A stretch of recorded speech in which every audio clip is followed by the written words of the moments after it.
South ಅಮೆರಿಕಾದ tribals ಗಳು ಪ್ರಾಣಿಗಳನ್ನ ಬೇಟೆ ಆಡ್ಲಿಕ್ಕೆ ವಿಷದ ಬಾಣವನ್ನ ಯೂಸ್ ಮಾಡ್ತಾ ಇದ್ರಂತೆ.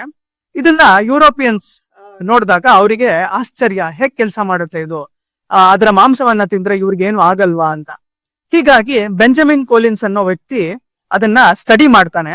ಅವನೇನ್ ಹೇಳ್ತಾನೆ ಅಂತ ಹೇಳಿದ್ರೆ, ಈ ಪ್ರಾಣಿಗಳು ವಿಷದಿಂದ ಡೈರೆಕ್ಟ್ ಆಗಿ ಸಾಯ್ತಾ ಇಲ್ಲ, ಅವುಗಳಿಗೆ ಉಸಿರಾಟದ ತೊಂದರೆ ಆಗಿ ಉಸಿರಾಟ ಮಾಡ್ಲಿಕ್ಕೆ ಆಗ್ದಲೇ ಸಾಯ್ತಾ ಇದಾವೆ ಅಂತ ಅವನು ಹೇಳ್ತಾನೆ. ಇದನ್ನ ಯಾರಿಗೂ ಪ್ರೂವ್ ಮಾಡ್ಲಿಕ್ಕೆ ಆಗಿರೋದಿಲ್ಲ. ಮುಂದೆ ಚಾರ್ಲ್ಸ್ ವಾಟರ್ಟನ್ ಅನ್ನೋ ಒಬ್ಬ ವ್ಯಕ್ತಿ ಏನ್ ಮಾಡ್ತಾನೆ, ಒಂದು ಕತ್ತೆಯನ್ನ ತೆಗೆದುಕೊಂಡು ಅದರ ಮೇಲೆ ಈ ವಿಷದ ಪ್ರಯೋಗವನ್ನ ಮಾಡ್ತಾನೆ.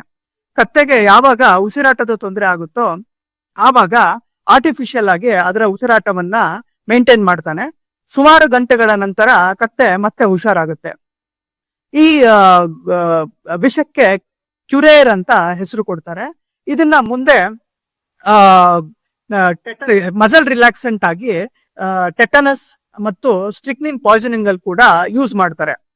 ಹೀಗೆ ಮೊಟ್ಟ ಮೊದಲನೇ ಬಾರಿಗೆ ಒಂದು ಪಾಯ್ಸನ್ ನ ಮಸಲ್ ರಿಲ್ಯಾಕ್ಸೆಂಟ್ ಆಗಿ ಯೂಸ್ ಮಾಡ್ತಾರೆ.